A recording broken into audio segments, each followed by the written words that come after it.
fear of failure is probably one of the greatest forces operating against success, right? And I had a mentor in graduate school. No, actually, I was in my years as a postdoc. His name is Martin Schwarzschild, and he said the day he spoke of science and research and lab, he said the day you stop making mistakes is the day you know you're no longer on the frontier. And I said, ooh, that's good. Neil, I got to tell you, I'm like kind of nervous with you, and I'll tell you why. Yeah. And I've interviewed like everyone on the planet, and I'll tell you why I'm so nervous with you, because you're literally like the smartest human I think I've ever like encountered. I've seen so many interviews with you and read so many things and watched you so often, and like you're like, it's not like, even though you're an astrophysicist, I feel like you have such a elaborate, unique perspective on like everything in life. Well, I think as an astrophysicist, you come back to Earth with a cosmic perspective, right? You're not limited to what things look like as you turn your head around. So it adds an extra sort of dose of sensibility, I think, that we might lose track of on Earth, trying to find reasons to argue with one another. Well, you make things also like the very complex, like, I mean, like, let's not kid ourselves. Like your topic is not, it's not so easy. It could be complicated to understand to the best of us. You're right. Yeah, but in all fairness, that's not in all honesty. Yeah. I cherry pick stuff from the universe that I share with you. So there's stuff I don't tell because no, that's too complicated. No one will understand that. Leave that one behind. And I find the cool, wacky, fun things that gets you excited. Yes. Then you say, now I want to learn more.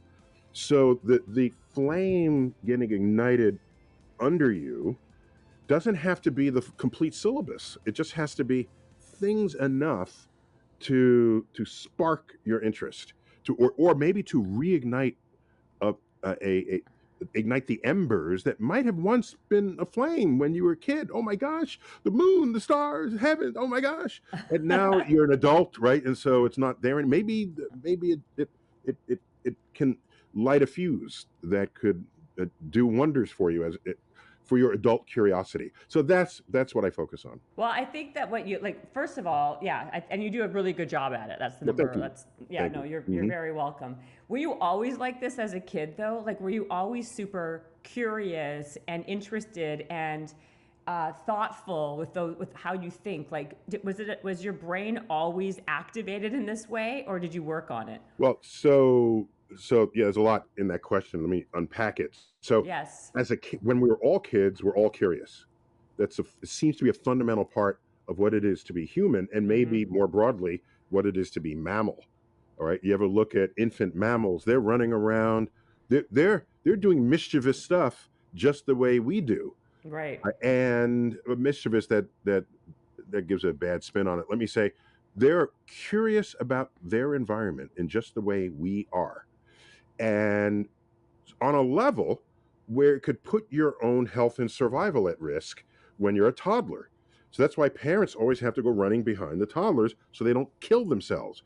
But we think of them as being at risk of killing themselves, but what they're really doing is they're experimenting and exploring with their environment. Yeah, that's true. They're explorers. Yeah, it happened. They want to explore the knife blade, okay, or the ledge.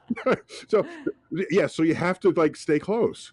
Right. I'm not saying to not stay close, but I'm betting you that there are a lot of things you prevent your kids from doing that could have been a lesson, something they learned about the natural world if you let them continue. For example, if there's an uncooked egg, like you just pulled it out of the refrigerator, it's like on the ledge, and your toddler's reaching up to try to grab the egg, essentially every parent would say, no, you can't do that. Because everybody knows if the toddler takes the egg is going to break. Everybody knows this, okay? However, let's look at it differently. Let the toddler grab the egg. Then they'll start playing with it. And then eventually the egg breaks. We know it will break. Well, they just learned that something can be hard yet fragile. Yeah, Think it's about true. think about that combination of features. Most things that are hard, tables, chairs, wall, are not fragile. This was solid yet fragile. Okay, now what comes out? There's this transparent liquid in there. What is that? Right? That liquid, when heated, turns white. What's that about? How often when you heat something does it completely change color? When you heat water, it doesn't turn white. It starts out transparent, right? Then there's this yellow goopy stuff, and then you tell them that yellow plus the transparent stuff one day would make a chicken. It's just, so this is an entire conversation you could have with your toddler that you're not having if you prevent them from grabbing the egg. And you might say, well, the egg costs money. Today, what it might even be 50 cents. I don't know. But Today it's like $50. so the eggs have risen in price. Yes. However, let's say 50 cents. That'd be $6 a dozen, possibly. So 50 cents. And you say, all right, the toddler learned something that cost 50 cents. The president of Harvard, when someone complained, saying, why is education cost so much? And he said, if you think the cost of education is high, try the cost of ignorance. That's a great line. Totally great line. Yes. Totally great line.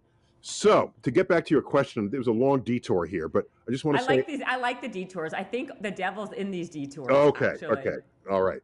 Or God is in the details too. Yes, I was going to say that's a whole other part we're going to We've talk heard about. both of Yes. both of those work as metaphor. That's right. So if you retain your childhood curiosity into adulthood, so you basically become a grown-up kid, you're a scientist, because that's all that scientists do. Oh, what is that? Let me poke that. Let me rearrange it. Let me see what happens. That's all we do. I still have my childhood curiosity. That's a great way. That's a great way to like get back to that. So, do you believe that as we get older, we lose our curiosity? Is it because we're scared of like failing, scared of all these other nonsense things that that's an interesting point. Fear of failure could be. I hadn't thought about that, but that's based in your world and what you talk about and the lessons you give people. Let me think more deeply about fear of failure, because fear of failure is probably one of the greatest forces operating against success, right? And so, fear of failure. I had a mentor in graduate school. No, actually, I was in my years as a postdoc.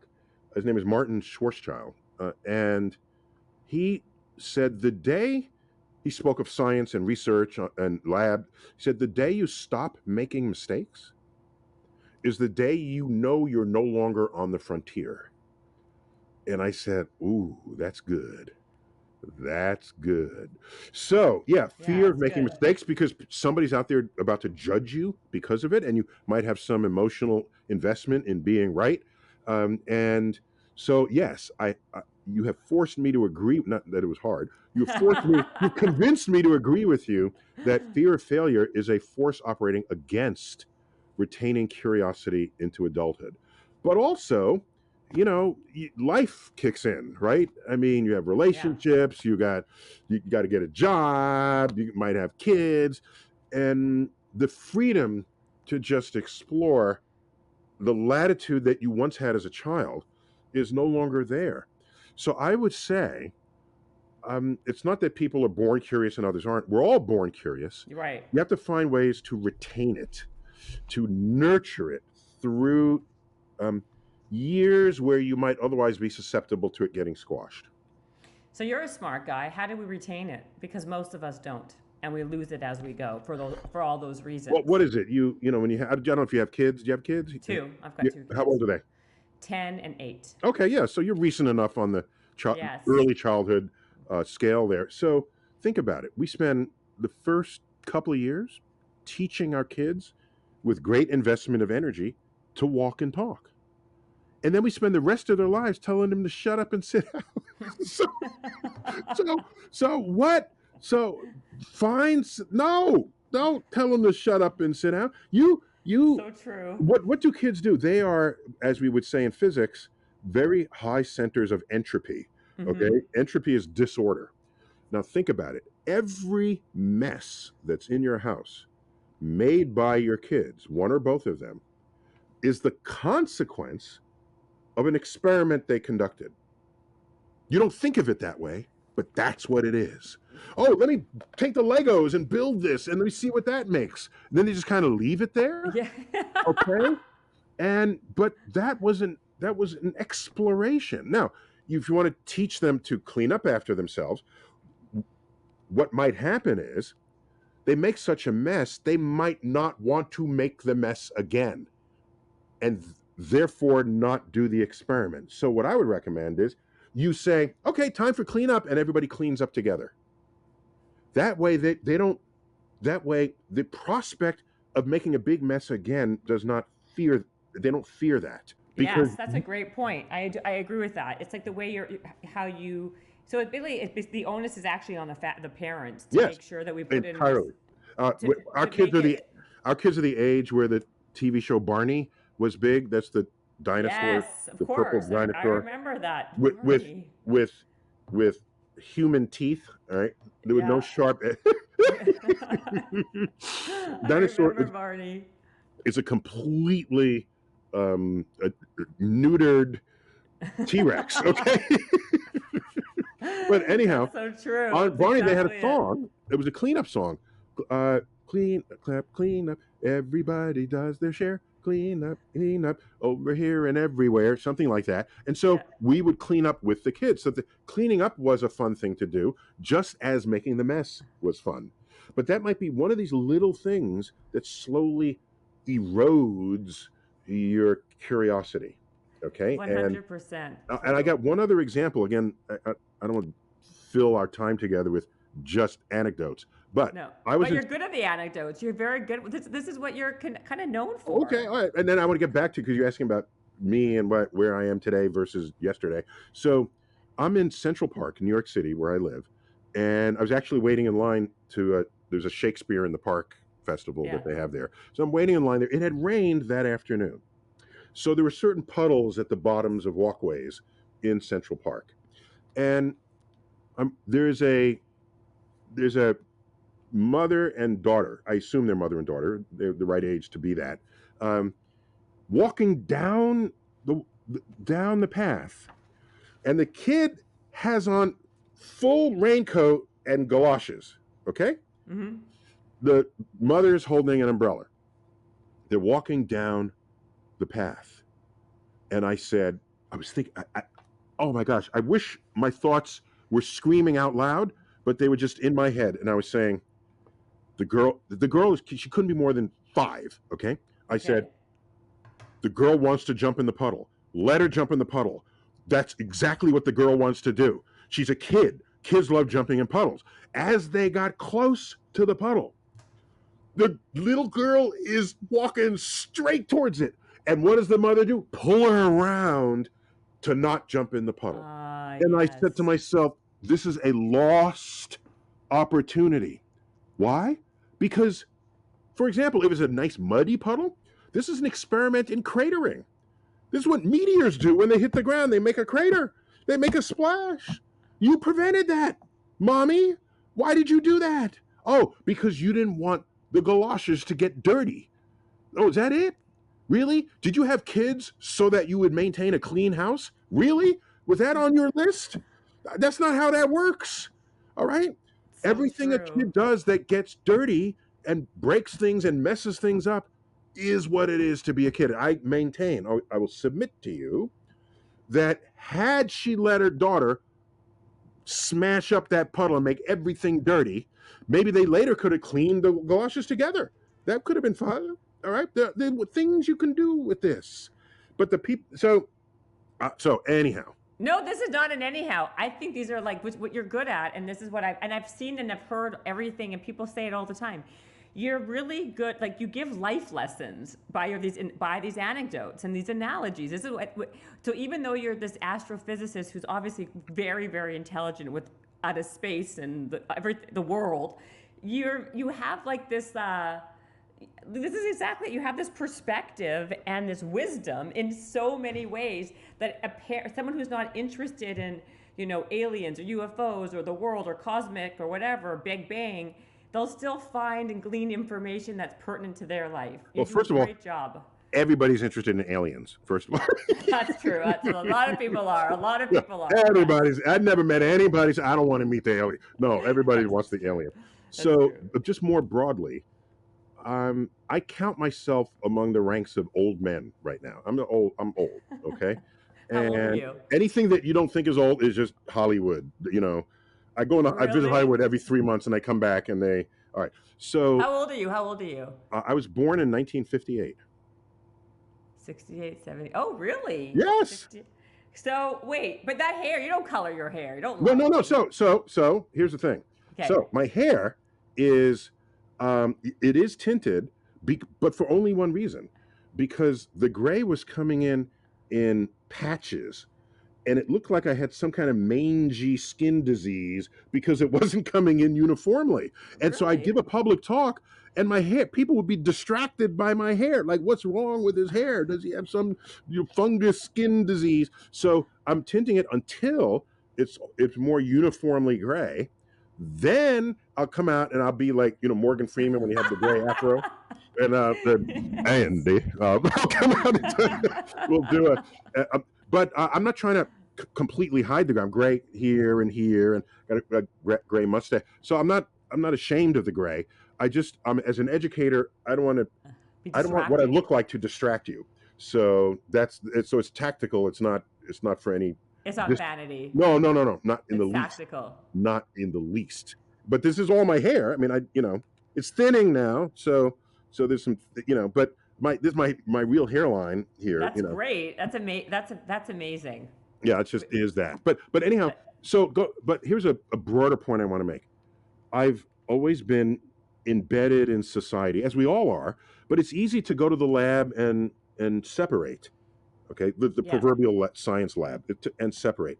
I've always tried to keep at least 1.5 feet in pop culture, because I learned as an educator, when I put on my educator hat, that if I know the pop culture that this scaffold, call it a scaffold of pop culture, and I look at it from different angles, I say, hey, if I'm going to teach you something about science, I can clad it to the outer surface of this pop culture scaffold that you already have. Right. I don't have to explain to you who Beyonce is or what a football touchdown is. Exactly. You already know that. And so now I can come at it and I say, I can attach the science to it, and you say, hey, I never knew that. And all I've found is that the more I do that, the more potent is the educational moment to Yes. share. Or the more, the potent's not the right word, just the more thoroughly you will receive the fundamentals of what I'm trying to tell you. And this was long earned. I mean, before I was recognized, you'd be on the airplane and you sit next to, what do you do? What do you do? I say, I'm an astrophysicist. Then the questions start coming. Okay.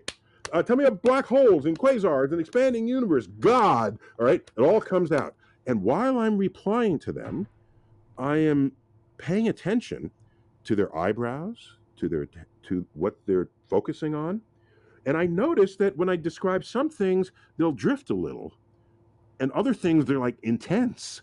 And I say, all right, not everything I'm explaining is landing equally on this listener. And so I've kept basically a lifetime of interpersonal data of my teaching people things about the universe or about anything else I know. And so this has been culled, tuned, trimmed, fed, reduced, all of this, so that I have a pretty good idea, I think, if you're going to enjoy what I tell you or if you're not.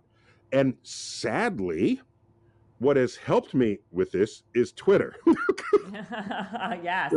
Sadly. Why? Because I'll post a tweet that let me back up.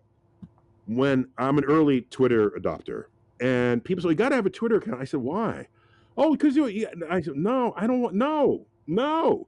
I said, all right. I did it just to get my name in there. All right. Then I started tweeting what everybody else was tweeting. Oh, I'm having a hamburger now. Any, you'll have a hamburger too. And I said, I can't, I'm an educator, I'm a scientist.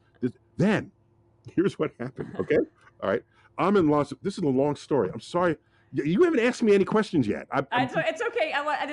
This is actually this is actually more interesting. We're Go okay? ahead. Okay. Okay. But I don't want to be just the only talker here because I would, No, no, all right. no. I find you fascinating in All right. so So many here's what ways. happened. You've no idea. I forgot it was 2009, something like this, Okay. maybe 2010. And a year before I had written a book on Pluto. It's called the Pluto Files, the rise No. and fall of America's favorite planet. Okay, I'd written Okay. that book. Anyhow, that was out. All right, and so now I'm visiting Las Vegas to do some filming for Nova. We're filming some magicians to learn how they trick your mind and this sort of thing. All right, Okay. so I'm in Vegas. I land at McCarran Airport, and there's a Borders Books back when they were still in Yeah. business. So they're bigger than just a small Hudson Books. They had categories of books on shelves. All right. So I go in there and I do the vain thing that authors do. You check to see if your book is there on sale. And I didn't see my book. And so then I asked the person at the counter, um, uh, do you, I said, do you have a science section? Okay. And they said, no, I'm sorry. We don't have a science section at this branch. And I had a thought in that moment. I said, wouldn't want any rational thinking to go on before you gamble because this is Las Vegas. Okay. That's right. Okay. So I said, oh my gosh, that's a tweet. So I tweeted at McCarran Airport in Vegas, look for this. There's no science section. Wouldn't want rational thinking to go on before you gamble. And people lost their minds. All right. And I said, that's the kind of stuff I'm going to tweet. Thoughts I'm having as I interact with life. All right. But when I see people's reactions, if I think it's funny and nobody's laughing, it's not funny. If I think it's enlightening and people complain, it's not enlightening. If I think it's enlightening and people think it's enlightening, that's a hit. Okay. That's So so I have true. I have an ongoing record, a neurosynaptic snapshot of words I use, concepts I try to convey. If I dip my toe in any kind of political world, how is that reacted to? How do people respond? And that deeply informs any next encounter I have with other people. That's amazing. So you are pretty methodical then. Like you are paying It's attention systematic, I would say, yeah. and systematic. Okay, systematic in that. Is that how you became so well known? Is through Twitter? Because you have like a crazy following. Is it like 14 million Yeah, now? it's 14, 15 million. No, it's a lot of it was a slow build. It wasn't what, even though I did Cosmos, which was very hosted Cosmos, which was Yeah. very visible. Yeah. You can look at the social media following, for example. It's been a steady, very steady increase, and which makes it much more sensible to handle. All right, I Yeah. would be recognized by total strangers once a month. Then it was once a week. Then it was once a day. Then it was 10 times a day. Then it was 50 times a day. Then it was 100 times a day. And I take these steps Yeah. to react and accommodate in ways that my life doesn't collapse or become weird, and where I can still be respectful of people's interest. So it was a slow build. And it was all. So I know this because I've asked people, oh, how do you know about it? Oh, I saw you on Jon Stewart, the Daily Show. I Yeah. saw Of you. course. I saw Public Talk. I saw you on Cosmos. Or I listened to your podcast. I have a podcast too. It's called Right. Star Talk. And unfortunately, hardly ever is it because someone read one of my books. Because many more people watch media than read books, unfortunately. 100%. But books are another force that's out there. And I had a couple of bestsellers. So it's an amalgam. So everything. So between the Twitter and between the Jon Stewart or between Nova or not Nova, Nova was Cosmo. Yeah. and Cosmos, yeah. Yeah. 'Cause Nova was that was big back then. I mean, that was Well, there was a spin-off from Nova called Nova Science Now, which I delighted in hosting. Nova never had a host before. It was just a disembodied narrator's voice. Right. This was a Right. host. So I'm your lens into all these cool sciencey things that are Yeah. happening in the world. So I delighted in it. It went about 3 years, 4 years, and then we all moved on. Yeah. But anyhow, so just back to like who I am and what drives me. Carl Sagan once said that when you're in love, you want to tell the world. And my first love is the universe. And it's, yes, I love my wife and kids, and the universe is right after that. No. Or they're equal. It's equal. It's No, I can't. equal. I will not say that publicly. But Yeah. so no, the universe is up there, and if I delight in something that I just learned, I find it hard keeping it to myself. I just can't. I want to share it, and it could be annoying sometimes to people, who, all right, here he goes again, you Right, right. know. But what you want to make sure, here's an interesting fact: when you're in college, you attend lectures. All right, this is a Yeah. fundamental part of what it is to be educated. After college, lecture is a bad word. If someone starts talking to you and you don't want to hear what they stop lecturing me. That's so true. It's exactly When did true. lecture become bad? All right. If you're lecturing me with cool stuff, you say, keep lecturing me. I want to learn more. So something made it bad over in there. Yeah, So I think about, it's is, true. is there a limit to how much I should be educator if I'm just hanging out? Should I just shut up? And by the way, very important point. If I'm in a group, I will only talk about the universe if I'm asked. Really? Really? Yes, yes. Now, it never feels that way because someone always asks me about the universe and I end up talking, right? Right. But here's just something to remember. You will never learn anything while you're talking. That's true. Okay? So if I'm in the company of someone who's an expert in something I don't know anything about, I am all questions. Oh, but tell me about this and how about it? Doesn't matter what it is. Doesn't What are you the most interested? What would you be the most like besides, of course, the universe? I'm What most interested in that which I know nothing about. wait, That name is me an one honest topic. answer. Okay, what don't you know anything? Like, what is like the one thing that you may not know as much about as something else? Sanitation disposal. Okay, It just goes in waste a truck management. and goes off to the horizon. Like, where does it go? You can figure that out in an article or Well, two. That's maybe, but I don't carry. No, if I met an expert, I'd spend 2 hours asking them questions. Other things. Uh, what is the training regimen for a soprano singer? Okay, or opera. okay. Yeah. What's going through your head when you compose music?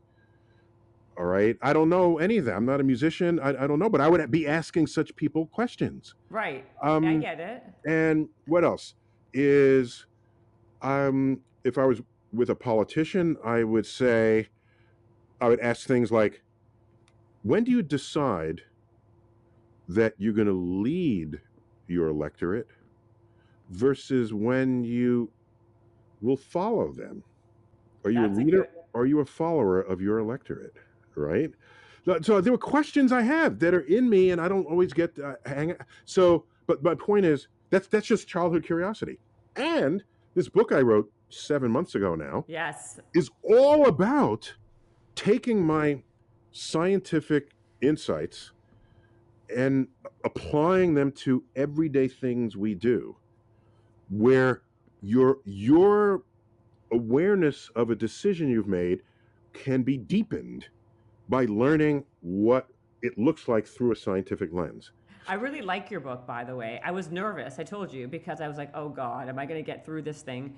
And I will tell you something, it's very easy. It's not as hard as I thought because you can put it down, you can pick it up again. Everything has a different chapter, like a truth and beauty, man eaters versus vegetarians. There was like the gender and identity. There's a bunch of them. And it was Yeah, very, life and death. not life and death was a Yeah, great one. risk and reward, law and order. Yes, These are things that we've all heard. We've all used these phrases and terms. totally. And one thing about, just because I'm an old fart, is um, I don't I don't either regret or fear getting old. I have no reason to long. I haven't given myself reason to wish I were younger, because one of my personal mission statements is every day I want to learn something that I didn't know yesterday. Really? So what was it today? Well, I say I want to learn. It doesn't mean I always succeed. I have to think about it today. Okay, Oh, fair I enough. learned that in the Bushwick section of Brooklyn, graffiti is not only there but celebrated and encouraged Oh, on all the sides of all buildings, and they give tours of graffiti through that section. I did not know that until this afternoon. wow. So you did learn something today. Yes, and my brother, when he was younger, he painted graffiti, and he had a tag, and I I I'm fascinated by that fact, and so I did learn something about life and about what people, and it has art in it, and personal expression, and how something that can initially be viewed as renegade and you put him in jail, and it turns into something that becomes celebrated as an outdoor art project. So, so what I found was that if you continue to learn, become a lifelong learner, and you process that information, you don't just become an encyclopedia. That's, what good is that? What I want Right. to happen within me is that I can take data, turn data into information, then turn the information into knowledge, turn the knowledge into wisdom, and ultimately turn the wisdom into insight. This is an arc Mm. that will stagnate if you don't keep learning things. Well, you might rearrange some ideas you had, but there's a limit to how you would ever break out of whatever box contained those ideas. As Right. you continue to learn, the box continues to grow. And as the box continues to grow, there are more pathways of thought that are now available to you because you have more things to think about. And so as I get older, I can definitely say that I'm wiser. And that book, I could not have written it 10 years ago. There's wisdom in there that only really came to the surface in the last 10 years of my life, Right. evaluating all of my previous life. Not, I'm not reincarnated here, just want to make that clear. Yeah. All of the Yeah. life I had led previous to that, and all of what society looks like to me since then. And so yeah, no, I don't want to be 30 years old. When I was 30, it was like, yeah, I'm badass. I'm 30. No, you didn't know shit about anything when I was 30.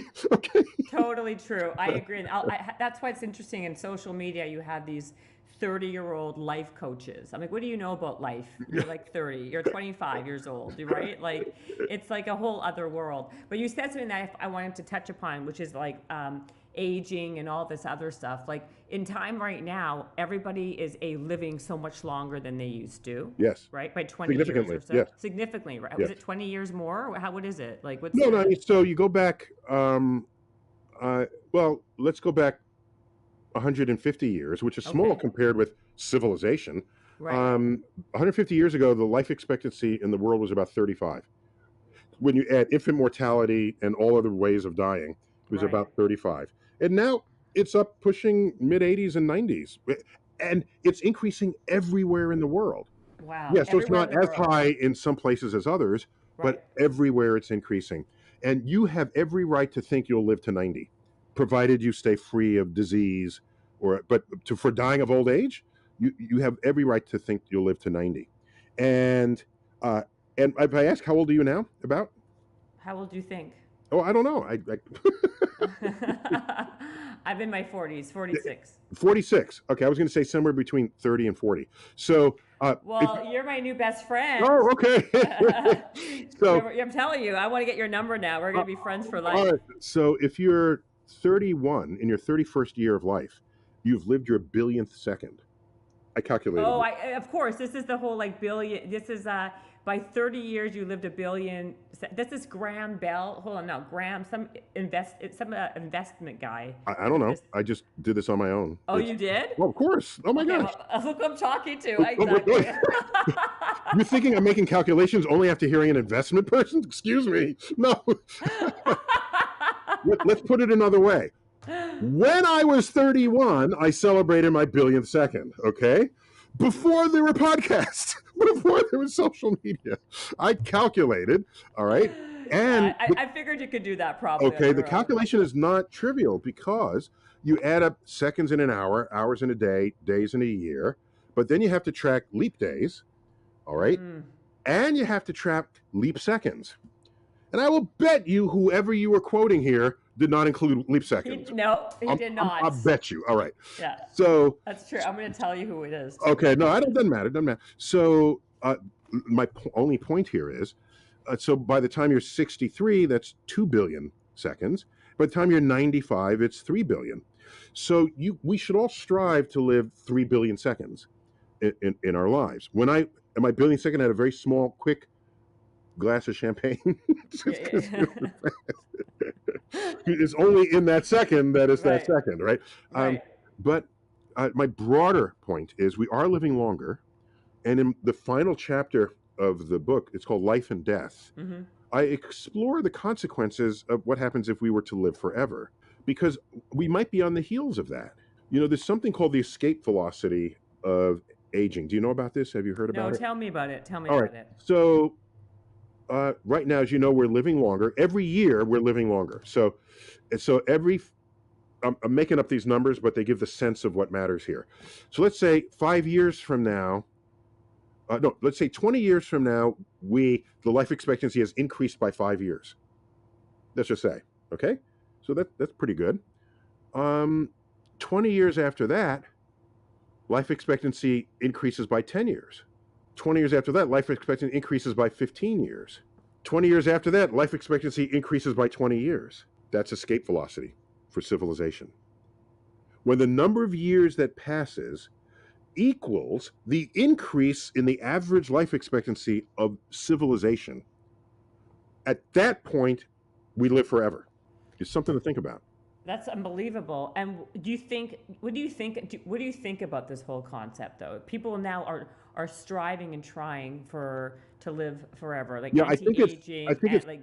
I have some, I have fragmently thought out thoughts on this. I think it's selfish to be so into yourself that you want to live forever using resources that someone who's new and born might want to use. If we live forever, we cannot stay on Earth because the population will outstrip the supply of what is supporting us. So we'd have to like terraform Mars. I don't have a problem with that in and of itself. Just keep that in mind the day we hit escape velocity. Third, one of the things that motivates me most when I wake up in the morning is the knowledge that I'm going to die. That creates a sense of urgency Mm-hmm. in what I want to accomplish, what I want to do for other people, the people I want to love and to share time with, and problems I'm trying to solve in my head, astrophysical problems. I don't want to die before I have a chance to solve those or attempt to solve them. So, and I can give a kind of an obscure analogy to this. If let's go back to a time when we were dating, let's say, and then someone brings you flowers. All right, and that's a nice gesture, flowers. Suppose they brought you plastic flowers. You would think much less of that person, I'm thinking. I don't want to speak for you, but I'm Yeah. guessing. No. Yeah. Yeah. Okay, so why? Because the plastic flowers, they would last forever.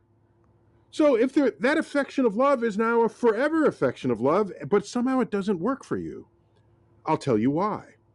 Because when they buy real flowers, they don't last forever. They last maybe a week. And you have to care for them. You have to freshen their water. But while you're doing this, you watch the buds open and responding to sunlight. You smell the flowers. You guide them and nurture them through their senescence until the stem can no longer hold the bulb. And then at the end of a week, you discard them. It is because you know they're going to die that you will give them attention every day they are alive. It has brought focus to your relationship with those flowers. And I submit to you that if the knowledge you're going to die brings meaning to your life, then to live a life forever is to live a life with no meaning at all. That's so. See, this is exactly what I'm saying about you. I love when you speak like this. It's exact. This perspective is 100%. Like it resonates. I agree with that. Now, of course, you could live forever and still have meaning, so that's a little bit of an exaggeration. But mathematically, it's true that if knowing that I'm going to die gives meaning to every day of my life, never dying, you wake up tomorrow, why do anything? Why do anything? So it breeds laziness. It breeds complete laziness. Yeah. Yes, yes. And also complacency. Yes. laziness and complacency. Also, you'll be very careful crossing the street because if you live forever, you don't want to die by getting hit by a bus. Right, right, right. No, You're gonna wait till exactly. there's no. That's absolutely true. You're Yeah. right. That's. But do you believe like what's your theory on AI? Then I had. Do you know Nouriel Roubini? He was on the podcast before. He's an economist, and he was saying very soon, actually much sooner than we all think, machine and humans are going to merge together, and be one. What do you believe? Like, what's your whole take on AI and human race Okay, as we so let know me it? preface this in two ways. One of Okay. them is I'm not an AI. I don't present myself as an AI expert. All people who do that I've met want all of us to fear the consequences of AI running amok. Mm-hmm. Okay? That's one fact I just want to lead with. Another fact I'll lead with is I programmed computers since the early 1970s, and I've written probably 50,000 lines of code. So I think a lot about computers and what their abilities are, what they can or can't do. When computers became powerful enough and inexpensive enough to do long division for you, okay? The scientists didn't run for the hills, say, oh, we're out of a job. Oh my gosh, this is terrible. We said, oh my gosh, let us apply the computer to our hardest problems and let it solve them instead of us cranking away on paper. Yeah. We totally embraced all that computing brought to our field. Okay? And that's the way it was for decades. And the computers keep getting more and more powerful in my field. So now computers start doing language models and things. And now we have people seeing computers in your face composing your term paper. And now the teachers are afraid, everybody's afraid. And I'm saying to myself, is this really any different from the first computer doing my long division? Do we still teach long division? Are there still rooms of people calculating with pen and paper? No, they're out of jobs because we have computers doing it. All right? We have been so comfortable with this, I am surprised and a little bit shocked to watch people fear AI reaching into the world of language. By the way, I don't want to call it AI, but early highly intelligent computers controlling robots, they build our cars. They build our cars. You're not quite old enough, I don't think, just barely on the cusp. I remember when there was a real chance in the morning that your car would not start, no matter what condition the car was in. There was Really? a chance Yeah. it would not start. And you drive down the road, and every now and then you see a car with its hood open, and someone sort of pacing in front of it, wondering why the car isn't running. You know when all that went away? When robots started building cars. Yes. That's true. That's Maybe why people are fearful though. That's why they fear their jobs. They fear that they're like and they smart enough. should fear their jobs, but this has been going on since the Industrial Revolution. There's no, yes, fear your Yeah. job. If you were in the business of making horse drawn carriages in 1910, fear your job. Yes, because automobiles came in. Oh, by the way, I now need somebody to fix the automobile. I now need someone to build roads that cars can drive on. I now need someone to obtain the oil and gas to put in the car. Whole industries rise up as these new developments Right. occur. So in the 1920s, we are in the centennial anniversary of the major discoveries in quantum physics. It happened in the 1920s. All right. If you were around back then and you're worried about budgets, you might say, why are you worrying about this? They're atoms. We can't even see atoms. What do you care? Molecules? What? I just care that my wood atoms can cut. That's all I Yeah. care about. It would take 40 to 50 years before quantum physics would become the foundation of information technology. There is no creation, storage, or retrieval of information without the exploitation of the quantum. That was 50 years in the making. Okay. There I used to do this back when phone books existed, the yellow pages. I used to Yellow keep a yellow pages. page every few years and I would watch what industries would rise and fall at taking out ads in the yellow pages. And I watched from the 1970s into the 80s into the 90s, computer ads just started taking over the book. First, the big, expensive, clunky ones, and then the personal desktops, and then the laptops. And I said to myself, there are people working in these industries getting salaries. What were they doing 20 years ago? Not that. I don't know what they were doing. So, yeah, we're going to lose jobs. But don't think that's some unique challenge that we will confront. Right. That's part. It's always been that way, It is basically. as perennial as the grass in the That's era of the in the era of the technological revolution. so. Let's talk then about truth and beauty and like the objective truth, personal Sure. truth, all that. I find that One to of the be very chapters of the book. Thank you for yes. mentioning that. Exactly. That's why I got a. But to your point, I have like a billion things we have. I haven't even asked you any of my real questions yet. Oh Which yeah, is I'm sorry. I ironic. want to. I want to. Don't let me Yeah. keep talking. I'll just. No, No. this is actually great. In fact, I want to have a conversation. I don't want to be like, so my next question. That's not how I do it anyway. But Hmm. I like to have like certain things that really kind of stuck out with your book was this whole truth and beauty because your objective truth, all the different truths. Like what I found interesting when you were saying about like observation stuff, like seeing something. That's your highest sense, right? Like it could be. It doesn't even have to be true, but people believe it if they see it. Like if someone says to them, "Can you talk about it?" Like, why am I saying it? You're here. Well, just to shape your question precisely, I'm happy to hear you put it to the airwaves here. But what I did in writing that chapter, truth and beauty. So the first half is about truth. The second half is about beauty. Beauty is, of course, something that has been talked about and debated for millennia by philosophers and beauticians and just people in general and artists, of course. So I just offer a scientist lens on that.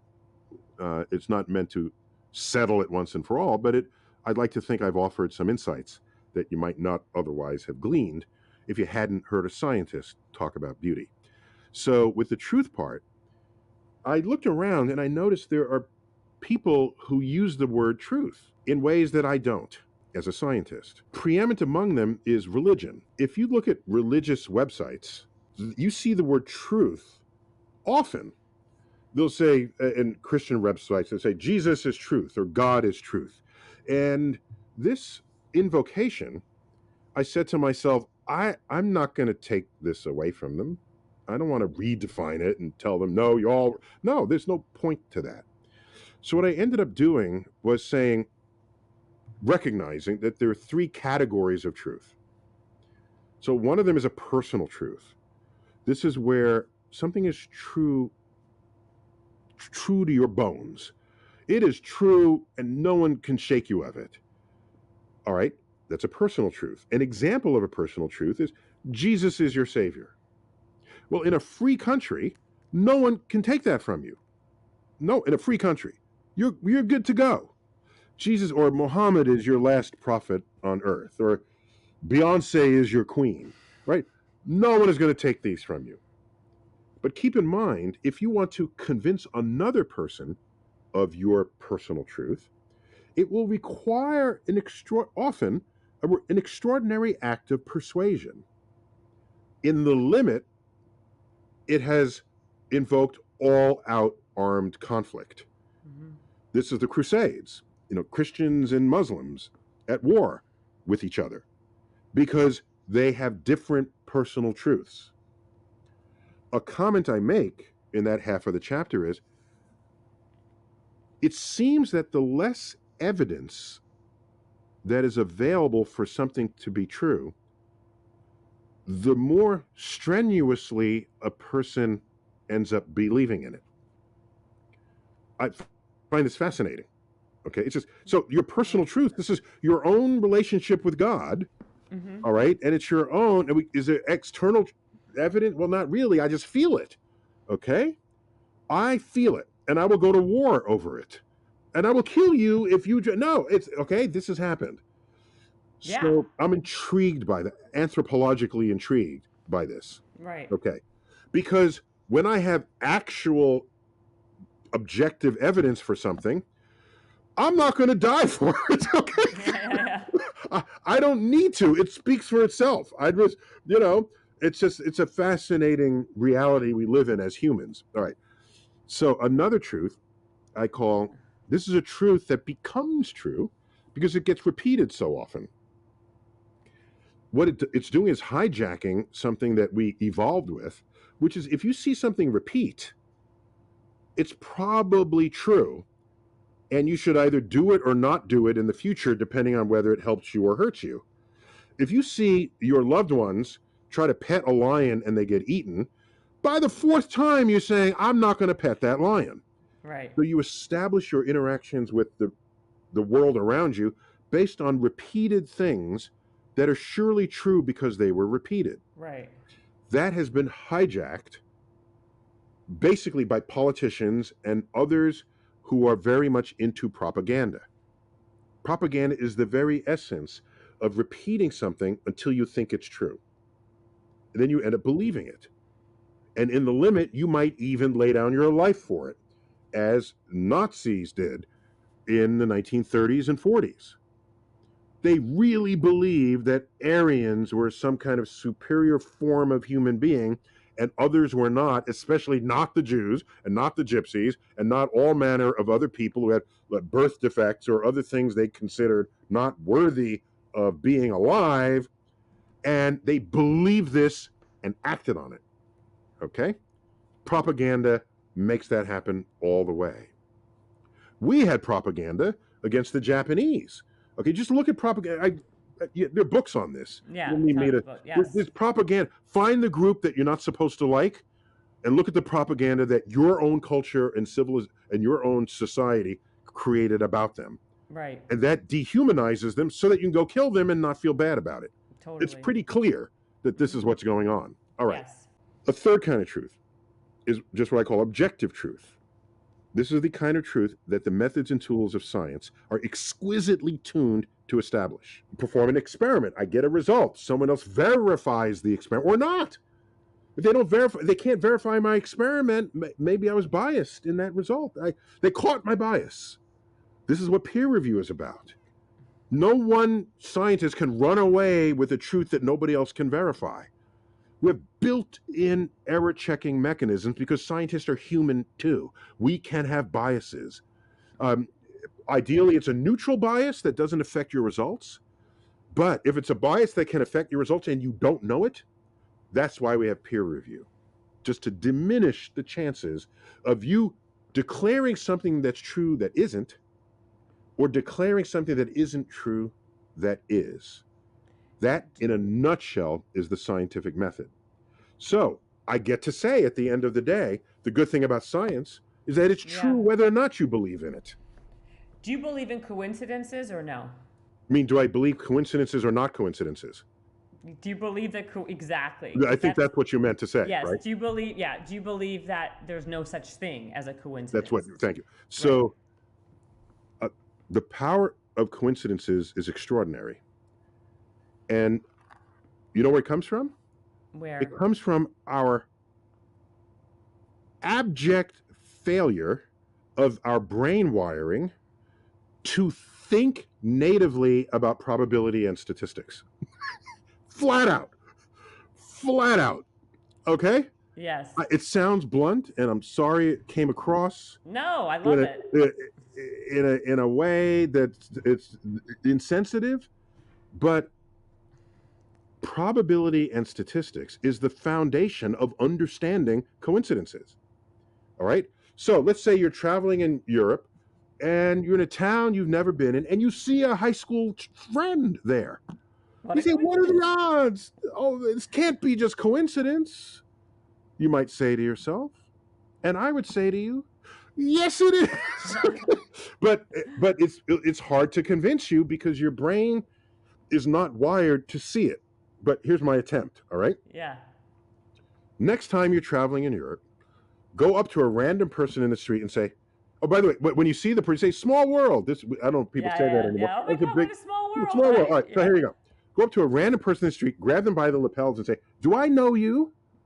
And they'll say, but no, whatever language they're going to tell. No, do that to every single person in the street. How many people will you pass before you just give up and say, large world. Okay? Yes. Okay? You're passing thousands of people, hundreds of thousands of people in the airport, on the airplane, through the day, in the taxi, in the bus, in the street, in the thing. And you take on 10 vacations, and one of them you meet someone and you say, oh, this was preordained. This is. No, it's because you really just don't understand statistics. That's right.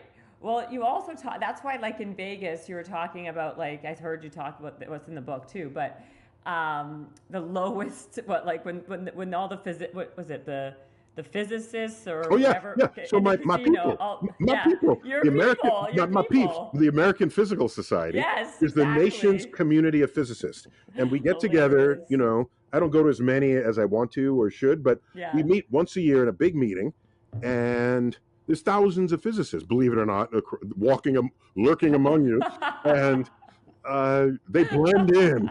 Okay, so not all wear pocket protectors. So they were scheduled to have a meeting in You're so cute. San Diego, and for some snafu of hotel reservations, something happened, and they couldn't. The hotel need could not be fulfilled.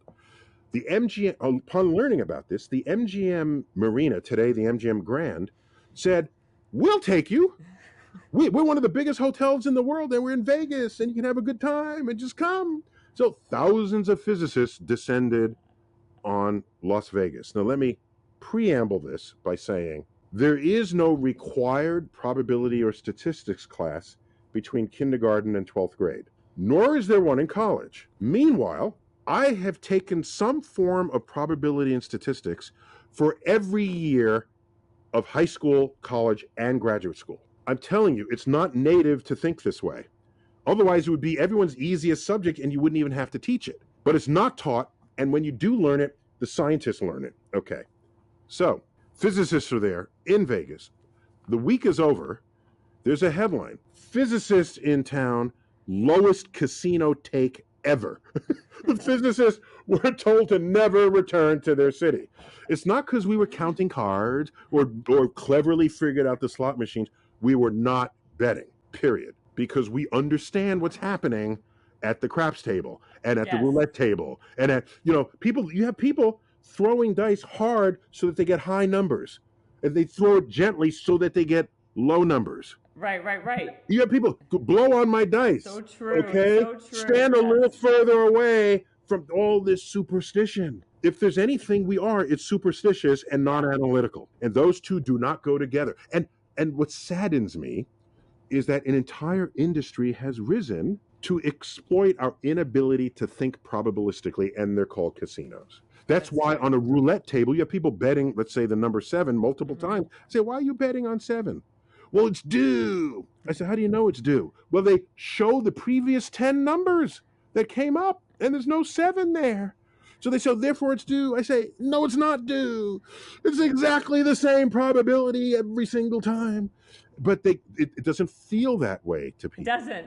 Even if you know it intellectually, doesn't it something more just human nature or propel someone to do it anyway, right? Like Correct. And by the way, this manifests on simple levels. For Yeah. example, if I have a very good product and I want to take out an ad and sell it, I could just show a bar chart to say, look, we're at the top end of this bar chart. But no, advertisers know that just doesn't work. You have to get a human being, another person of your species, to extol the virtues of the product. I bought one the other day and my life has changed. And you say, boy, I want my life to change just like you. And I'm saying, no, I need data. I don't want the one person. No, give me all the data personally, because I'm trained to reject eyewitness testimony. Right. But why do we do that? Why do we like it? Because we trust, because the math is not native to us, but our relationship to other humans are. So this has been hijacked by the advertising industry. Now, will you allow me one conspiracy theory? Yes, please. You ready? Yeah. Are you seated? There's one conspiracy I am. theory. I'm seated. Okay. All right. Do you know what state lottery money goes to? That's raised by that?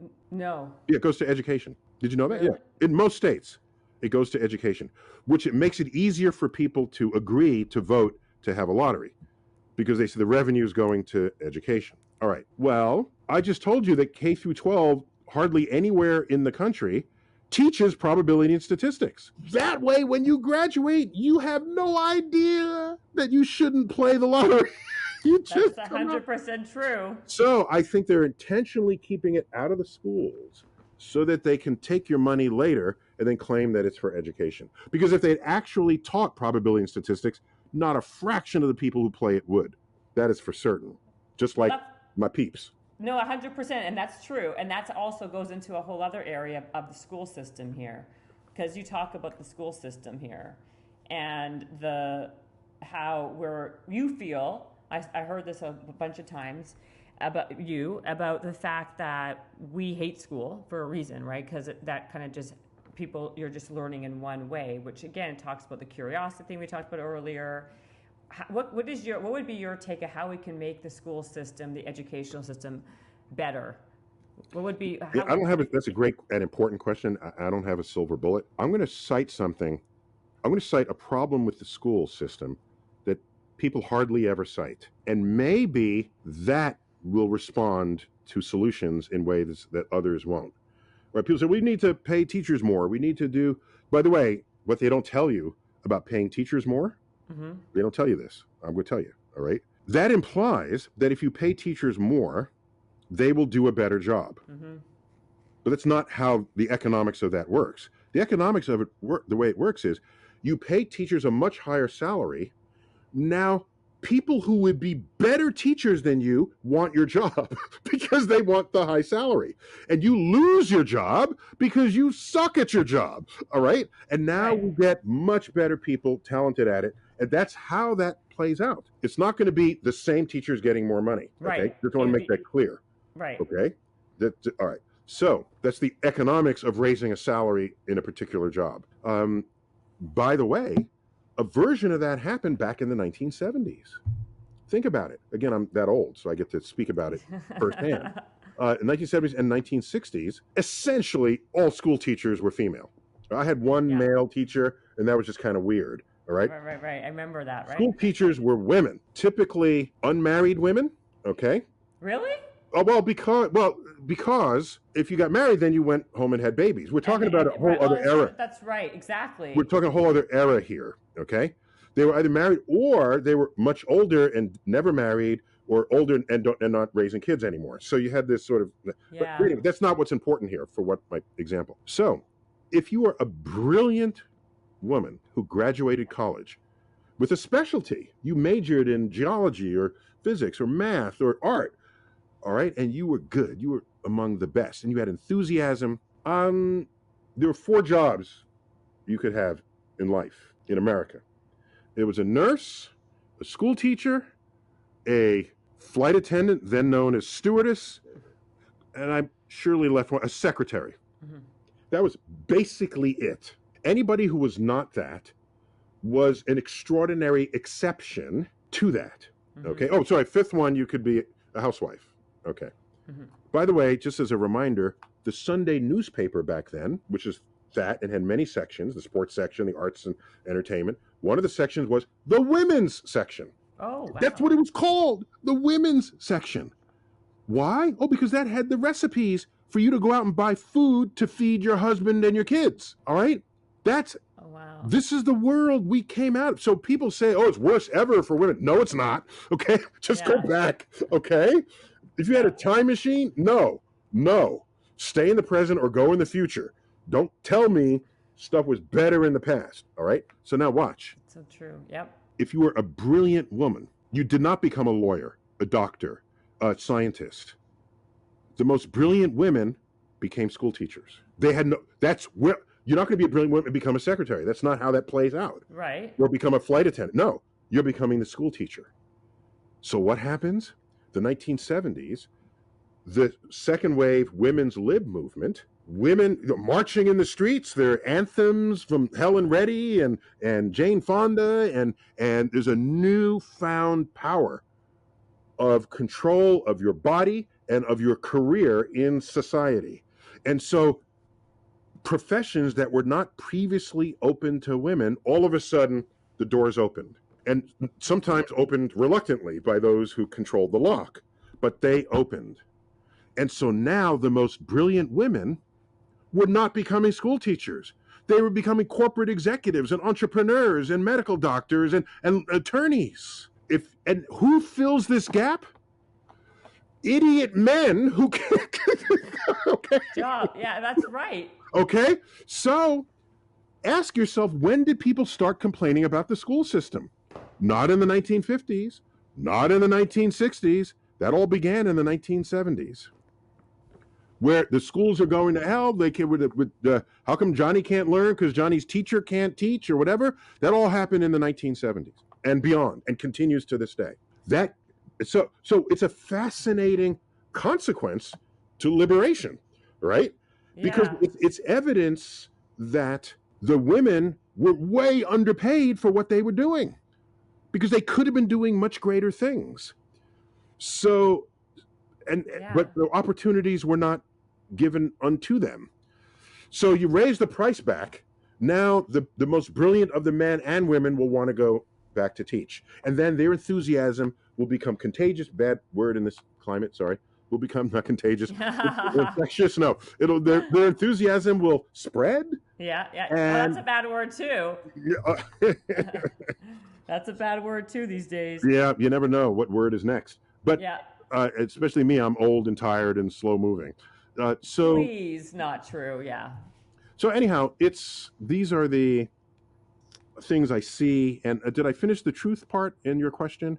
I think I did. Yeah, you did finish it. And what I was going to say, does that mean now? Yeah, well, my recipe for education. Here's what it is. Oh, yeah. What happens at the end of the work of the school day? People are looking at the clock, can't wait until the buzzer sounds, and then they run. And you're old enough now to remember Alice Cooper's song, "School's out for the summer, school's out forever." This is an anthem that students would sing as they ran down the steps on the last day of school in the spring. And they toss their books in the air, their notes in the air. And you can feel that emotion. You know what that's like. And I ask you, what is going on in that building for you to be glad you're no longer in it, when your only job was to learn? Learn something new today you didn't know yesterday. It's your only job. So I'm not going to blame you for celebrating the end of school. I'm going to blame the school for creating a learning environment that people want to escape. Something's wrong, not only in what's taught, but how it's taught. And I want a school where the end of the school day comes, the kids are sad that they can no longer learn because it's the end of the school day. I want a school where summer comes, they say, I don't want to go to camp. I want to stay in school. Imagine what kind of society that would be. Oh my gosh, you'd be transformed overnight. But how do we do that? The question is still, how do we change it? You're like, I don't know. I know how to do it. I know how to do it. You ready? It'd be nice, yes. I know how to do it. Tell me. And I've done this experiment.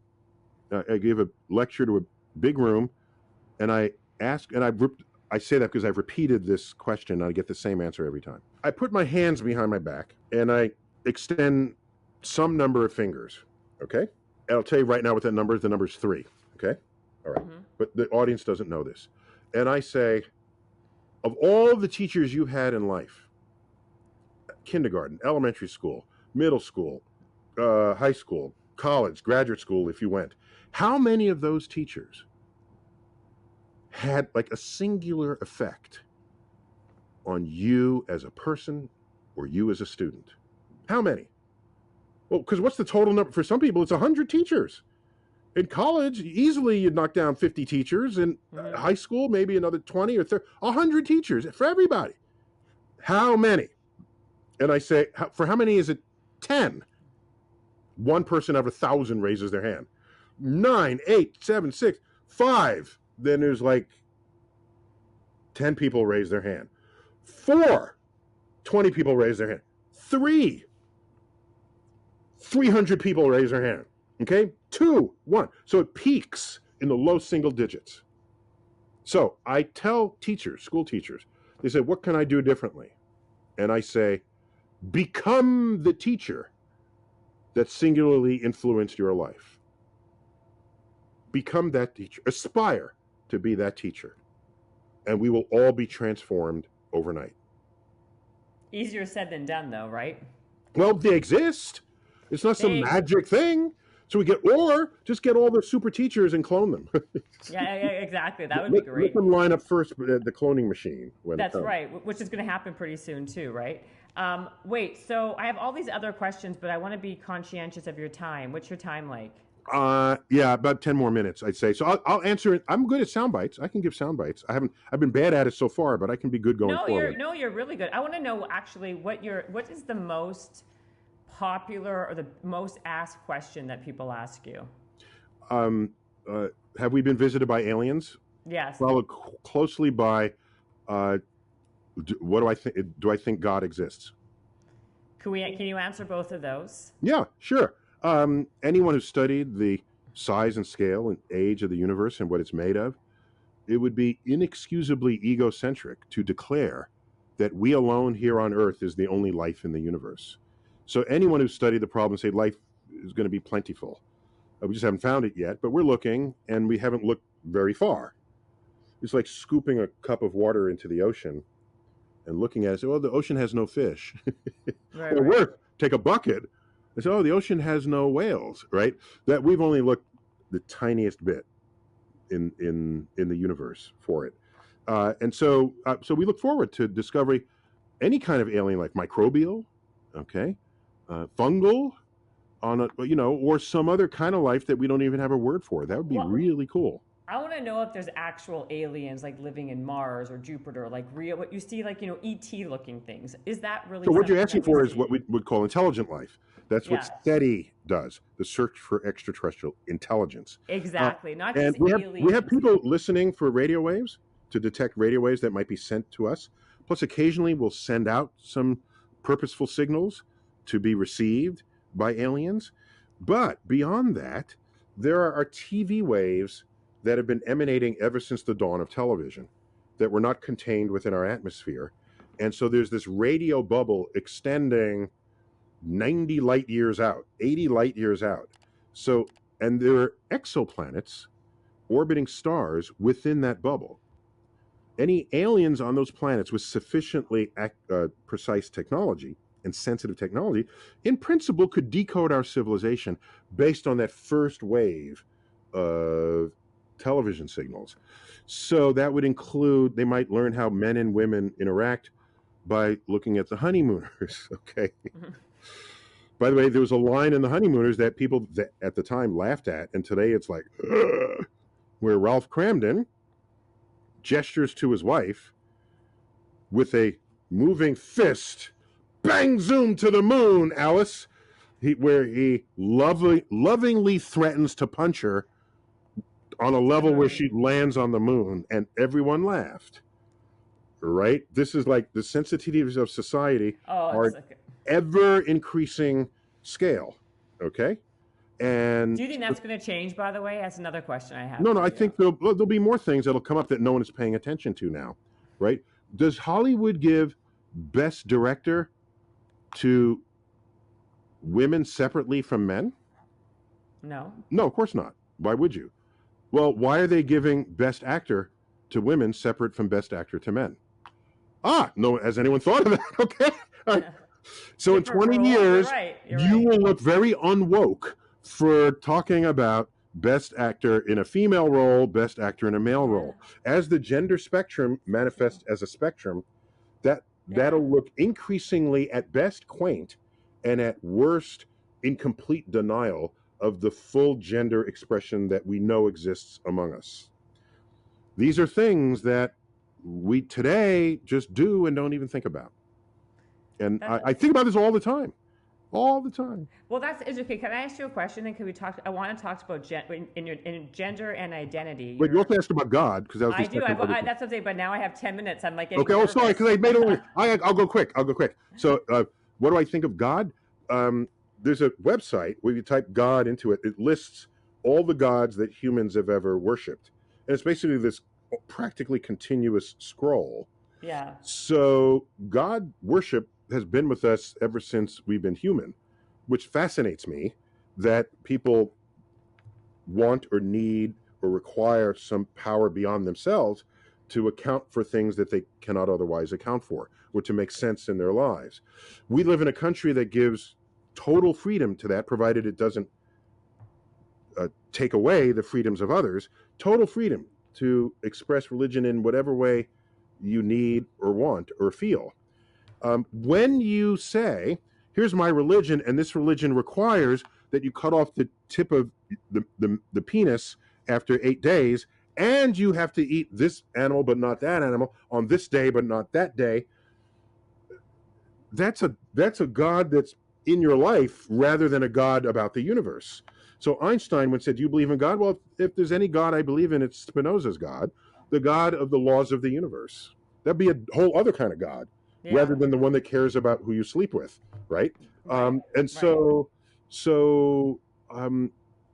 if there's a God of the universe that creates the laws, I would say, why do we need a God? Why can't the universe just exist with laws, right? So I'm an agnostic skeptic in these matters, but I'm not so ardent as to chase after you to talk to you or complain about whatever religion you might embrace. I don't feel that way. So wait, but you don't believe in God? I'm not convinced, but by what people cite as their evidence for God, I find not convincing. Yeah. Right, because you're all about the science and facts and data. So well, just evidence, I would say. Yeah. Evidence. Yeah. If there's no evidence for it, I'm not going to jump on it and say it's true. If there's intriguing evidence, I'll say, let's investigate it further. That's cool. Okay. So yeah. So where did this whole idea of Adam and Eve and the eating of the apple and this and the Noah's Ark and the 10 Commandments and all the 10 plagues, and I'm talking about a lot of the Jewish stuff. Obviously. Yeah, of course. Yeah. Yeah, because I'm obviously Jewish.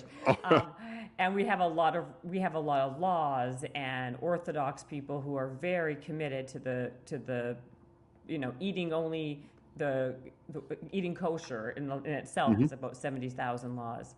Mm-hmm. And so, in your opinion, then there's no proof of this stuff. And so what's the point? Well, I mean, if you look at it anthropologically, there's in-group, out-group that seems to have mattered ever since we've come out of the caves.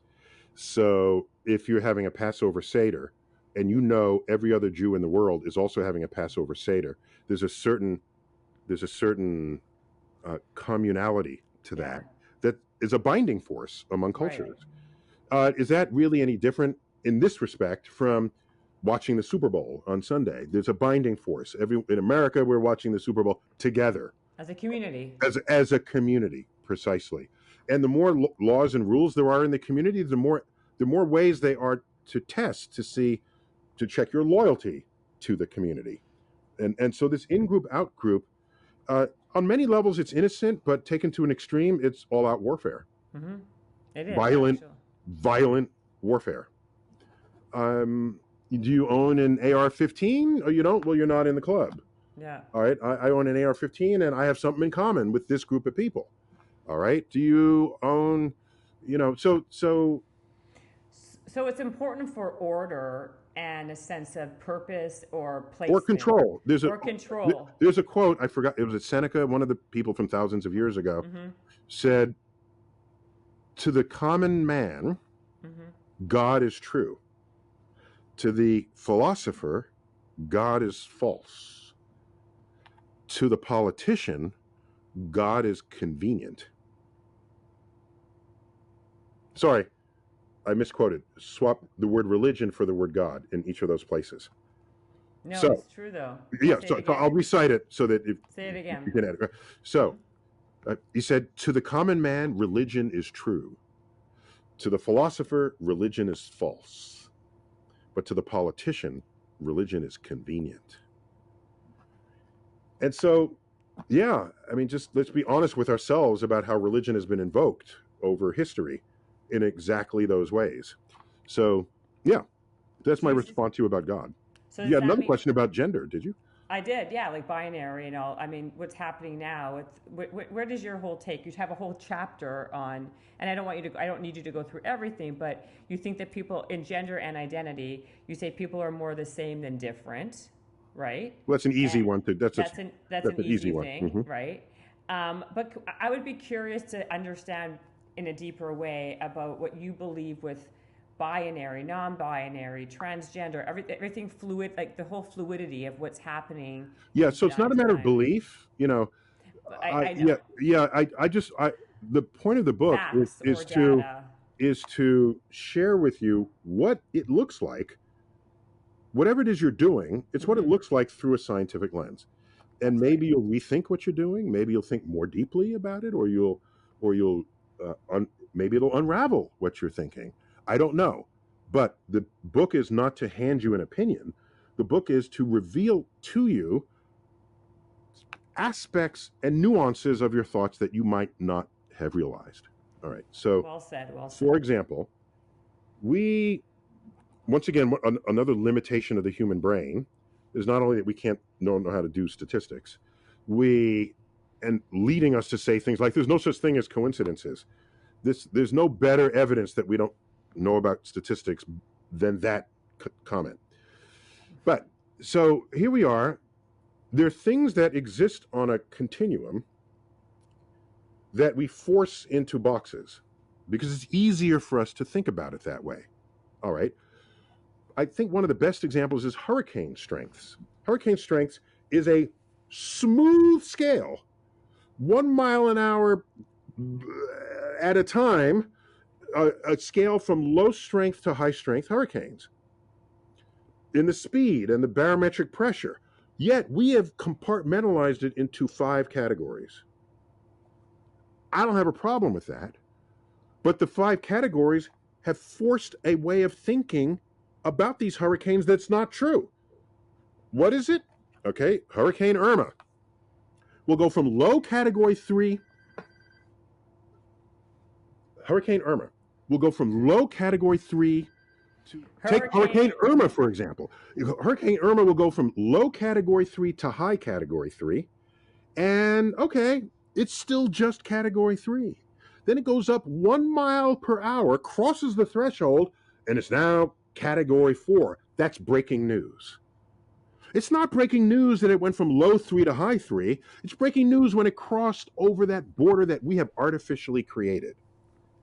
This is, let's be honest with ourselves, that we are trying to accommodate a weakness of our capacity to think and try to not put that weakness and impart it on reality, because reality in most cases is on a continuum. So let's keep going. All right. You know about computer bits? Mm-hmm. So a bit is either a 0 or a 1. Mm-hmm. And that's a bit. It is literally and mathematically binary. All right. Do you know the future of computing will be in quantum computing? And there's something analogous to a bit in quantum computing. It's called a quantum bit or a qubit. But what is a qubit? It is either a 0 or a 1 or any combination of the two. It could be 90% 0, 10% 1, 30% 1, 70%. Any statistical there's that problem with statistics again, Yeah, right? yeah. Any statistical mixture of those two, that bit has that value. And you say, that doesn't make any sense. The universe doesn't have to make sense.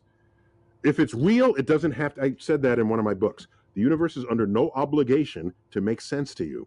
Our sense is forged on the plains of the Serengeti just to know to not get eaten by a lion, are not tuned to understand probability and statistics or quantum physics.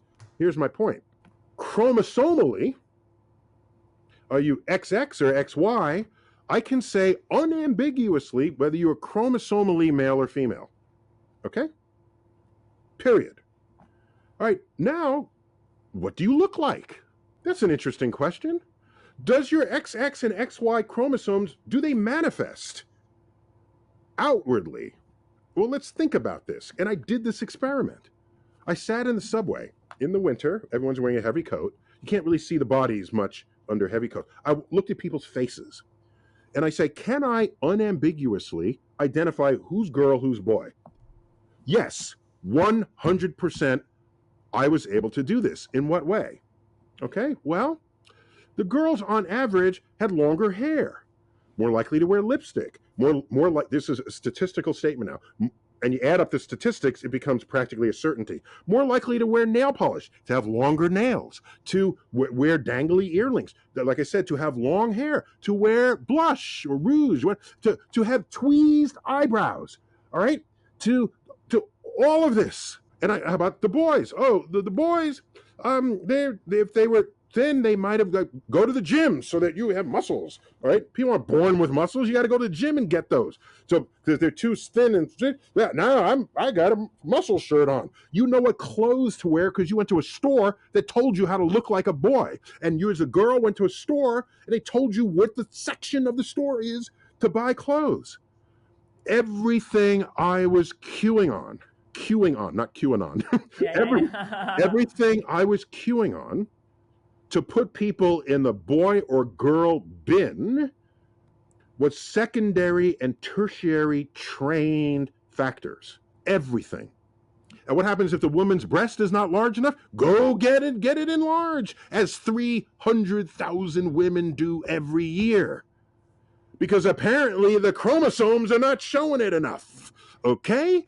So, if all of these factors I'm using to decide if you're male and female, and all of them are products of the beauty industrial complex and of the fashion industrial complex, then it's never been about the XX or the XY chromosomes. It's been about your expression of your gender.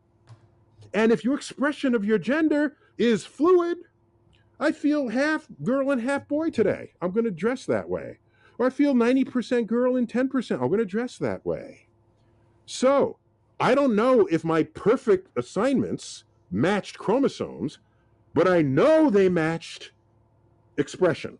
And so in that group, there didn't happen to be androgyny, all right? But we get some of that too. I don't know if it's a boy or a girl, because they're not buying into the industrial complex that requires you look one way or another. Let us be honest with ourselves about people's interest and energy to express themselves on a gender spectrum. Oh, but you have to ask, not you, the person has to ask, I don't care, are you a boy or are you a girl? I have to, well, hold on. You want me to comply with your inability to think on a spectrum? I'm not going to do that. You're going to have to adapt your primitive mind that can only think in binary, put it on a spectrum. Oh, you know something? That'll be hard for you, maybe, because you'll probably have friends that are not as macho as you, and they express a little femininity that may make you uncomfortable. And there's a whole spectrum that'll track you to someone with male chromosomes looking completely female. Should the society adapt to you in a free country when they're acting, where they're dressing somewhere on a gender spectrum has no impact on you at all? Really? You want to force me because you can't think on a spectrum? That is not the land of the free. That is not. I read somewhere, are we Pursuit of Happiness? That I think that's in one of our documents. Pursuit of Happiness in the land of the free. You're passionate about this one. Well, it's science. And so maybe we're not bits, maybe we're qubits. All of us. So I get that from quantum physics. It's an analogy that I'm offering the world in that book. That's all. That's all? No, it's not. That's it. That's all. Yeah. I want to leave with one question. If you could talk to one person you haven't met yet, that you haven't spoken to, that you're super interested in, who would it be? Just one person. Well, I think about that often, and I always come up with Isaac Newton because he was so brilliant and he invented calculus and gravity and the laws of motion. And then I realized the conversation would not be interesting. It just wouldn't be. I invite him to the table, and he probably hasn't bathed in 3 weeks because this is in the 1600s. So I toss him in the shower. He said, "What are you doing? I have water all over me?" No, what? All right, so I get through that, and now he smells nice. And now I wanted to help us solve our problems, and I'd say, we have this greenhouse problem with carbon dioxide in the atmosphere. It comes from fossil fuels. What's a fossil? What are fuels? Well, they drive our cars. What's a car? What's a horse-drawn carriage without the horse? Well, then how does it move? Well, it has an engine. Well, what's an engine? All right. Well, we use these fossils. Well, where the fossils come from? Dead creatures, prehistoric. And then and I And it goes realized on. the average daily information that anybody carries walking down the street so transcends the minds of the most brilliant people from centuries ago that I would spend the whole time just catching them up with what we were.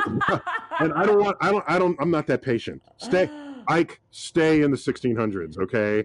I'm in the early 1700s. That's hilarious. I don't have that patience. So I'd want to get someone a little more recent, a little more modern. So, I'm sure you've spoken to him many times, like Elon Musk. What do you think of Elon Musk? yeah, he's a little bit on the spectrum. So people expect him to be the life of the party or to say things that are just right in the right time. No, that's not what's coming out of him.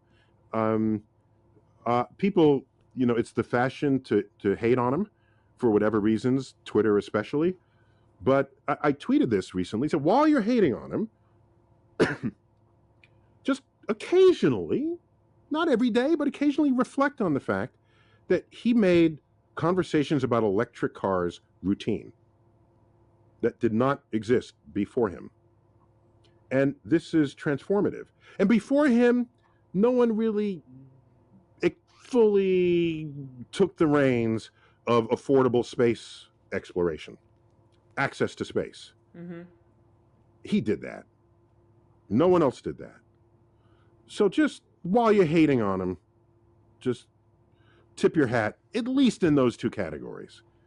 And so, but yes, who would I want to talk to? I got one. Have you had a lot of conversations with him before? Yeah, no, we've been on my podcast. I visited him. Yeah, we're not beer drinking buddies, but no, we know each other. Sure. Yeah, we've exchanged emails and other matters as well. So yeah, Right. we good. So I'd like to meet Joan of Arc. Okay. I'd like why? Because I want to know the true meaning of courage. I want to know what you're this girl. How was she? 19? What? Yeah. A teenager. You're a girl. She was a girl. Yeah, a young girl for You're sure. a young girl, and you want to lead soldiers into battle against the British? What? In the name of God and country? I want to feel her passion. I want to know what that is. There are people today who have passion, but it's a passion about a TikTok video that they posted. Yeah, I think we've lost all measures of this. And do you know why she was burned at the stake? Why? Take a guess. Just guess why. Because she fought against whatever the... Yeah, that's the obvious thing you would say. Yeah. Of course. And it's not because she wasn't pious. She was very religious, okay? Right. Fully half the charges brought against her were for cross-dressing. Yes. Go read the trial. There is a sentence in, was it Deuteronomy, that says a man, and it has both versions of the sentence. So a woman shall not don the clothes of a man, lest she be an abomination to the Lord thy God. And they reverse it. A man shall not don. So the religious people who like invoking Bible passages for secular law cite that as a reason why we shouldn't have, RuPaul's Drag Race, right? So this is in the Bible. Therefore, it is an offensive count against her for dressing like a man. By the way, how's she going to lead soldiers into battle in a skirt?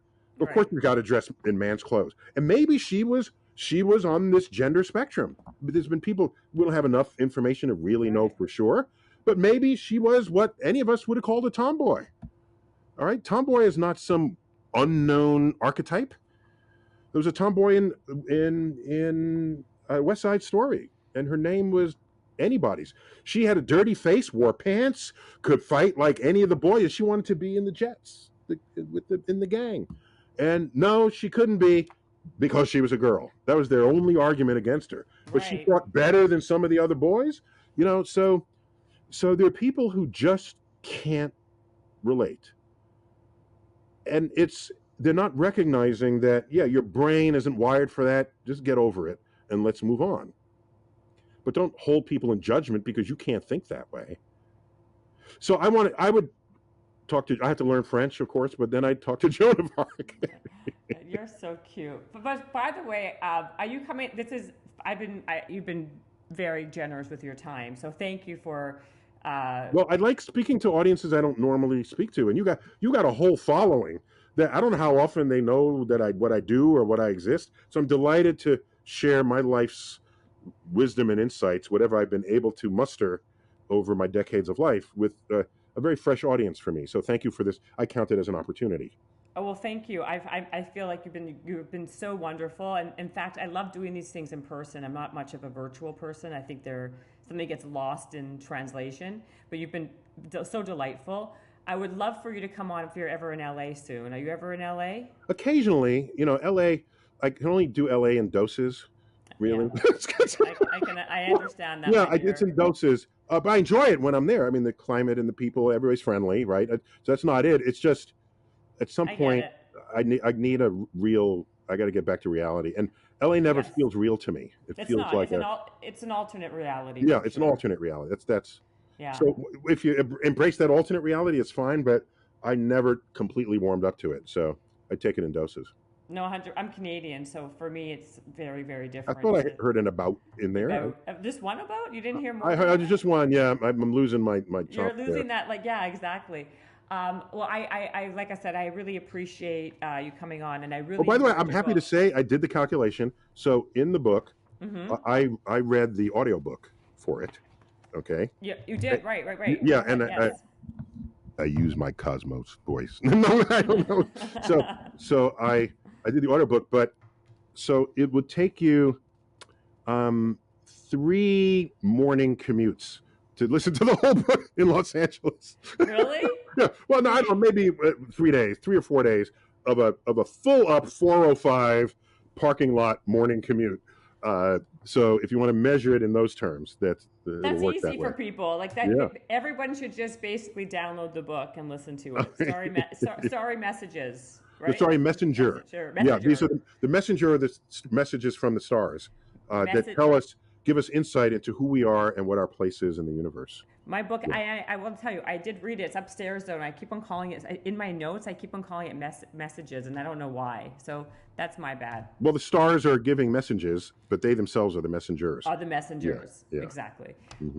You're so delightful. Thank you so much for coming on. Well, I'm happy to serve and to do this, and thanks for your interest in anything I do. Um, Absolutely. I'm just here trying to make the world a little better off. Let me end with one of the final quotes in the book, in Yes. the life and death chapter, where again giving meaning to life, knowing you're going to die.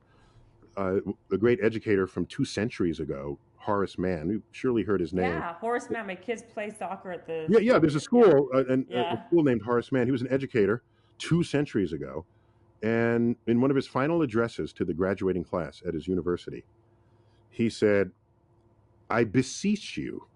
Love that word. I want to bring it back. It's lost in the ages, but I beseech you to treasure up in your hearts these my parting words.